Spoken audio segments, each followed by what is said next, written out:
Баршаңызға қайырлы күн достар. Бүгін сіздермен Маржан. Бүгін осындай өзбек халқының демляма тағамын дайындайтын боламыз. Ол үшін менімен бірге болып видеоны соңына дейін қараңыздар. Сіздерге міндетті түрде ұнайды деген ойдамын. Ең алдымен біз осылай етті және де біздің құйрық майымызды дайындап аламыз. Құйрық майымызды осылай екіге бөлеміз. Егер үлкен болатын болса, одан кейін жұқ сияқты осылай турап аламыз. Жіңішкелігі 1 сантиметрдей болу керек. Осылай турап аламыз. Содан кейін ортасынан бөліп тағы да турайтын боламыз.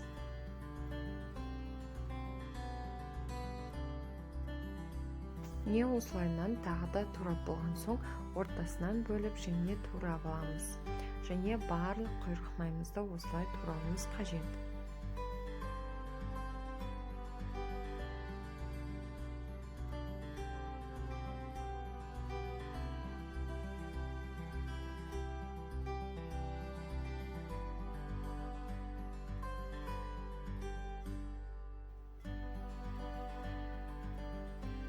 Енді біз етімізді алып, оны да турайтын боламыз. Етіміз өте үлкен болмау немесе өте кішкентай болмау қажет.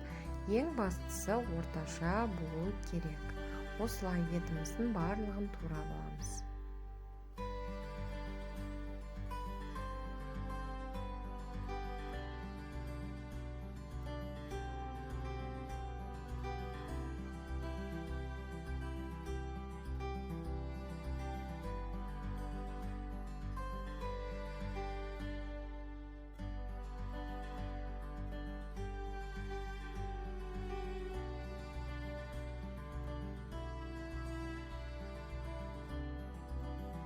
Мінекей біздің құйрық майымызды және етімізді турап алдық. Енді біздің қазанымызды алып, оның ішіне жаңағы біздің турап алған құйрық майды осылай бір келкі етіп, қазанның астына қойып шығатын боламыз. Тура видеодағыдай жасап қойларыңыз қажет болады.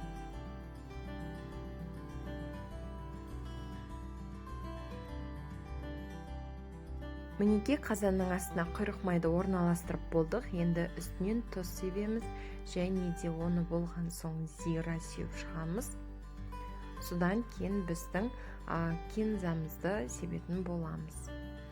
Кинза, зира сияқты дәмдеуіштер өте ерекше дәм береді демламаға, сондықтан себу маңызды болып табылады. Және де осылайнан етімізді орналастырып шығамыз. Екінші қабаты бұл біздің етіміз болады. Етімізді орналастырып болғаннан соң тағы да тұз сеуіп шығамыз. Менің етім тұздалмаған болғандықтан көбірек тұз септім. Егер де сіздердің еттеріңіз тұздалған болса, тұзды аз мөлшерде сепсеңіздер болады. Тағы да зира себеміз, үстіне кинза сеуіп, тағы да осылай сеп шығамыз. Содан кейін біздің үшінші қабатымыз ол картошка болады. Яғни картоп. Картопты турамаймыз, бөліктерге бөлмейміз. Дәл осындай мөлшерде картоптарды алып, осылайнан орналастырып шығамыз. Және де бір тегіс орналастыруымыз қажет. Оның да үстіне тағы да тұз себеміз. Содан кейін зира сеуіп шығамыз және де біздің кинзамызды сеуіп шығамыз.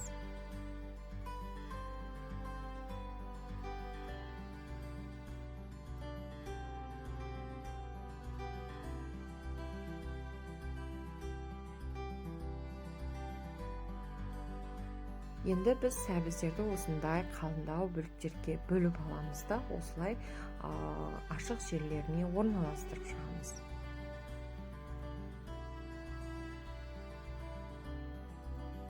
Бірақ та сәбіздің үстіне тұз, кинза себудің қажеті жоқ. Қазір біз болгар бұршын салатын боламыз. Сол кезде себеміз осындай қалыңдықта болу қажет. Міне біз қызыл болгар бұршын алдық. Осыны салып аламыз. Енді біздің осындай туралған чесноктарымызды саламыз. Чеснокты да көріп тұрғандарыңыздай бүтіндей етіп салып жатырмын. дәл осылай саламыз. Енді біздің жаңағы тұзымызды кішкене саламыз, содан кейін зираны және де біздің гинзамызды салатын боламыз. Кез келген үйде бар укроп немесе петрушка сияқты көкшептерді пайдаланып салсаңыздар болады. Ол да біздің демлама тағамымызға ерекше дәм береді. Содан кейін осылай қырыққабатты, яғни капустаны екіге бөліп аламыз және де осылай оның қабаттарын осылайынан видеода көрсетілгендей дұрыстап алып, біздің демламамыздың үстіне жауып шығамыз.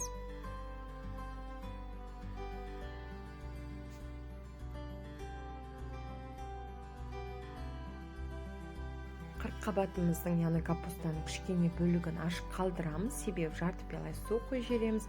Содан кейін барып қайта біз қабатымызды, яғни капустаны дұрыстап, әдемілеп бір тегіс етіп орналастыратын боламыз. Бір тегіс етіп орналастырып, жақсылап осылай нығыздап аламыз. Содан кейін біздің жаңағы тұзымызды қабаттың, яғни капустаның үстіне қайта себеміз. Содан кейін зира және де гинзамызды сеуіп шығамыз және де қақпағын жақсылап жауып, ең жай отта 3 немесе 4 сағаттай уақыт пісіретін боламыз. Неге көріп тұрғандарыңыздай біздің тағамымыз дайын болды, яғни демлама тағамы дайын болды. Мәссаған өте керемет болып шықты. Енді қалай болып шыққанын бірге көрейік. Осылайынан ең алдымен капусталарын тәрелкенің ең астына орналастырып аламыз. Өте керемет болып шығып жатыр. Сіздер де дайындап көріңіздер. Сіздерде де бұдан да керемет күшті болады деген ойдамын. Осылай картоптарын алып аламыз. Ең астында біздің етіміз орналасқандықтан оны кейіндеу салатын боламыз. Ең бірінші осылай картоптарын қойып аламыз тәрелкеміздің үстіне.